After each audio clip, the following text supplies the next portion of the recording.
19h-20h, Les Informés, présentés par Adil Farkan sur Beurre FM. Autre sujet que je vous soumets, Karim Zeribi. Une délégation d'élus français se rendra en Algérie pour commémorer la répression sanglante du 8 mai 1945. On en a parlé ici suffisamment, sur cette antenne d'ailleurs, dans Les Informés face à Karim Zeribi. Alors que la crise diplomatique entre la France et l'Algérie, elle s'enlise et elle continue de provoquer des débats. Une trentaine d'élus partent, ça y est, ils sont partis là.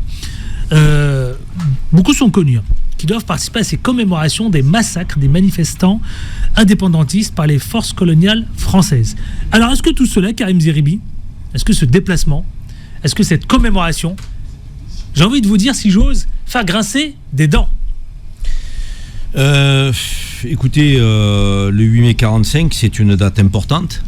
Le 8 mai 45, c'est une date importante pour la France, parce que c'est la fin de la Seconde Guerre mondiale, donc, et c'est la capitulation de l'Allemagne nazie face aux Alliés, donc c'est une date importante, où à un moment donné, on fête et on célèbre la victoire de la France et de ses alliés sur l'Allemagne nazie, mais on célèbre aussi tous ceux qui ont donné leur vie pour cette liberté retrouvée. Et donc il est important qu'il y ait des célébrations. Mais le 8 mai 45 a aussi été un moment grave, douloureux pour les Algériens. Les Algériens qui ont manifesté à Sétif, à Aguelma, à Khelata, qui ont manifesté pour l'indépendance pacifiquement, qui sont sortis dans la rue par centaines, par milliers, et qui se sont fait charger, tuer par les forces coloniales présentes en Algérie à l'époque. Et donc il y a deux 8 mai 45.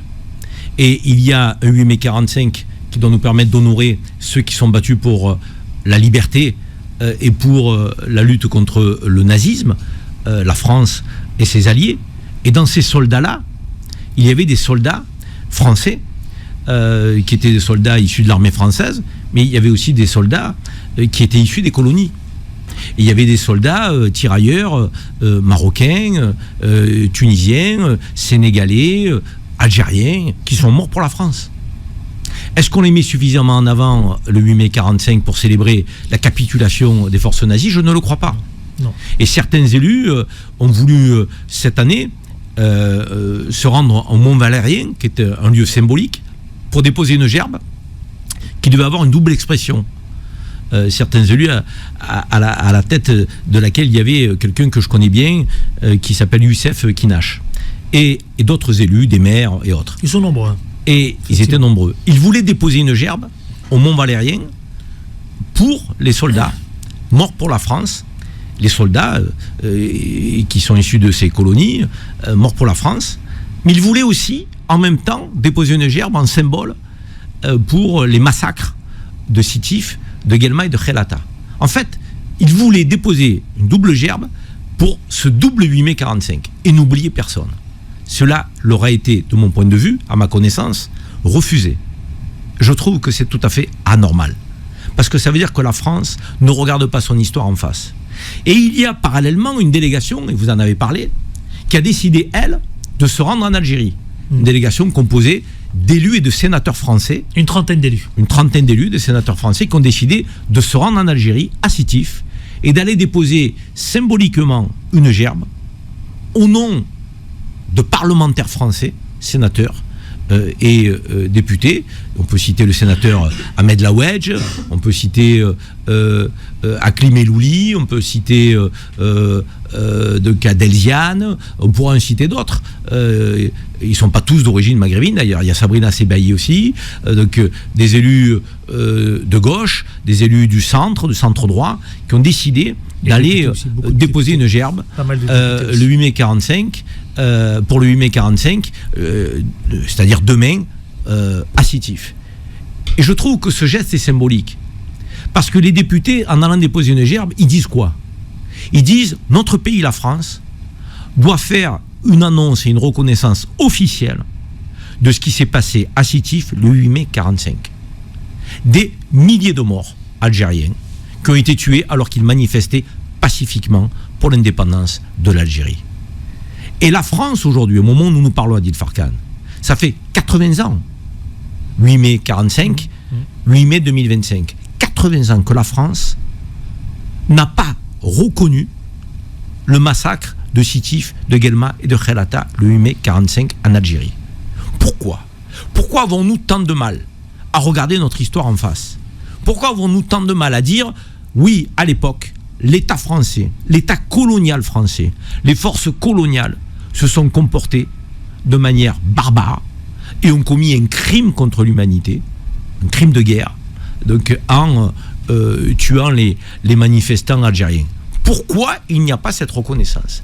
Pourquoi on a autant d'hésitation, on met autant de temps ? Donc, ces sénateurs et ces parlementaires français se rendent en Algérie, à Sétif, pour dire symboliquement, si notre pays, la France, ne reconnaît pas officiellement ce massacre-là, nous le reconnaissons en allant déposer une gerbe en tant que parlementaires français, et on sait que les parlementaires français sont les représentants du peuple aussi. Et il y a eu une demande de reconnaissance déposée par qui ? Par un député. De quelle sensibilité ? LFI. Tiens, comme par hasard, le premier sujet qui concerne le second. Un député LFI a déposé une motion, donc une résolution à l'Assemblée nationale pour demander à la France de reconnaître officiellement le massacre de Sétif, de Guelma et de Khelata. C'est un député LFI qui a déposé cette demande. C'est Idir Bourmertit, député du Rhône, plus précisément député de Vénissieux. Ça dérange. Et c'est pour ça qu'il faut diaboliser LFI. Voilà le type d'action que LFI mène à l'Assemblée nationale, et le type d'action qui dérange la sphère politico-médiatique, qui ne veut pas aujourd'hui que LFI défende la Palestine, que LFI défende la reconnaissance des massacres commis par les forces coloniales françaises en Algérie, que LFI défende donc les quartiers populaires, que LFI défende les musulmans victimes d'islamophobie. Ça dérange.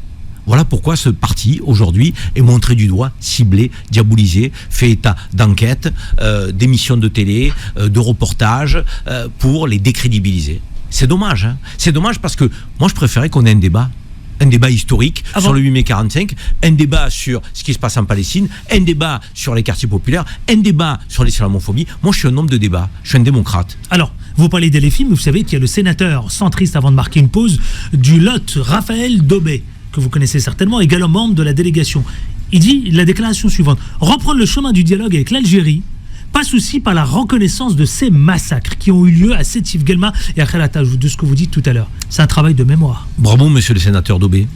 Bravo pour ces paroles de reconnaissance de l'histoire que la France, aujourd'hui, ne fait pas suffisamment. Sénateur centriste, hein. Oui, sénateur centriste, sénateur centriste qui n'a pas d'origine maghrébine et qui n'a pas d'origine algérienne de surcroît. Donc, sénateur Daubé, qui défend une cause juste, la reconnaissance de l'histoire, la reconnaissance des actes ignobles commis par la France coloniale, par les colons français en Algérie. Mais pourquoi on a autant d'hésitation à le reconnaître ? Pourquoi on ne regarde pas l'histoire de France en face ? Et si on ne regarde pas l'histoire de France en face, ça veut dire qu'on cautionne les actes qui ont été commis par les forces coloniales en Algérie. Ça veut dire qu'on cautionne donc, les massacres et l'ignominie de la colonisation. Si on ne reconnaît pas aujourd'hui, au XXIe siècle, donc en 2025, les crimes coloniaux français en Algérie, quelque part, ça veut dire qu'on les cautionne. Ça veut dire qu'en ne les reconnaissant pas, on les valide. Ça veut dire qu'on ne revient pas sur ce qui a été fait. On pourrait faire état de reconnaissance en disant la France n'a pas été digne de son idéal. La France a oublié tous ses principes pendant la période coloniale. La France coloniale a commis des crimes ignobles. Macron avait parlé en 2017, en pleine campagne électorale, de crimes contre l'humanité. Pourquoi on ne reprend pas ce terme ? Donc, encore une fois, quand on a des historiens qui ont fait un travail de fond, des historiens français, j'entends, qui vous expliquent qu'il y a plusieurs phases dans les 132 ans de la France en Algérie. Il y a plusieurs phases. Il y a la phase 1830, quand les Français arrivent, il y a 3 millions d'Algériens. Et puis 40 ans après, il n'y en a plus que 2 millions. Il en manque 1 million. Donc déjà, dans la première phase de conquête coloniale, il y a un génocide. 1 million d'Algériens en moins, en 40 ans.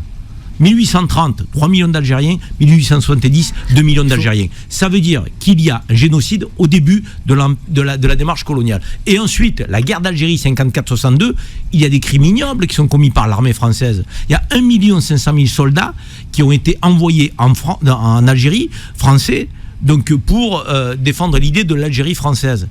Et c'est les résistants algériens qui se sont battus pour obtenir cette indépendance. Reconnaissons aujourd'hui que parmi cette période-là, il y a eu des actes ignobles à l'égard de civils algériens. Reconnaissance de ces massacres. Reconnaissance de ces massacres. Absolument. Sans hésitation, c'est la grandeur de la France Pour qui est ouvrir un un jeu. dialogue. C'est l'honneur de la France qui est un jeu, comme me dirait Emmanuel Macron. Reconnaître l'histoire et les massacres de la France coloniale en Algérie, je reprends l'expression d'Emmanuel Macron, ce serait l'honneur de la France que de le reconnaître. Qu'est-ce qu'on attend ?